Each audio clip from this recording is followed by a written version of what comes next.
ଆଜି ମୁଁ ଯାହା କହିବାକୁ ଯାଉଛି ଏଇଟା ହେଉଛି ଗୋଟେ ଶାସ୍ତ୍ର ମତରେ। ଯଦି ଆପଣଙ୍କୁ ଖରାପ ଲାଗେ ତାହେଲେ ଆପଣ କିଛି ବି କହିପାରନ୍ତି।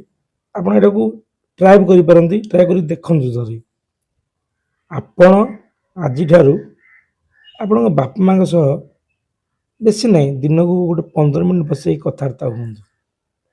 ଦେଖିବେ ଆପଣଙ୍କ ବାପା ମାଙ୍କ ଆୟୁଷ ବଢ଼ିବ ଆଉ ଆପଣ କେବେ ବୁଢ଼ା ହେବେନି। ଆପଣମାନେ କହୁଥିବେ ଯେ ଆମର ତ ବୟସ ଗୋଟେ ଗୋଟେ ଯିବ ବୁଢ଼ା ହେବନି କ'ଣ? ନାଇଁ ଭାଇ, ବୟସ ଗଡ଼ିଆ କଥା ପଡ଼ୁନି।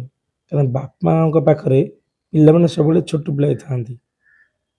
ଆପଣ ଦେଖନ୍ତୁ, ଟ୍ରାଏ କରନ୍ତୁ, ଆପଣ ଥରେ ଟାଇମ୍ ଦିଅନ୍ତୁ ବାପା ମାଆଙ୍କୁ। ଗୋଟେ ମାସେ ଦେଖନ୍ତୁ ବାପା ମାଙ୍କ ସହିତ ବାପା ମାଙ୍କ ପାଇଁ ଗୋଟେ 15 ମିନିଟ୍ ଟାଇମ୍ ଦିଅନ୍ତୁ, କଥା ହୁଅନ୍ତୁ। ଦେଖିବେ ଆପଣ ବାପା ମାଙ୍କ ଆୟୁଷ ବଢ଼ିବ, ଆପଣଙ୍କ ବି ଆୟୁଷ ବଢ଼ିବ।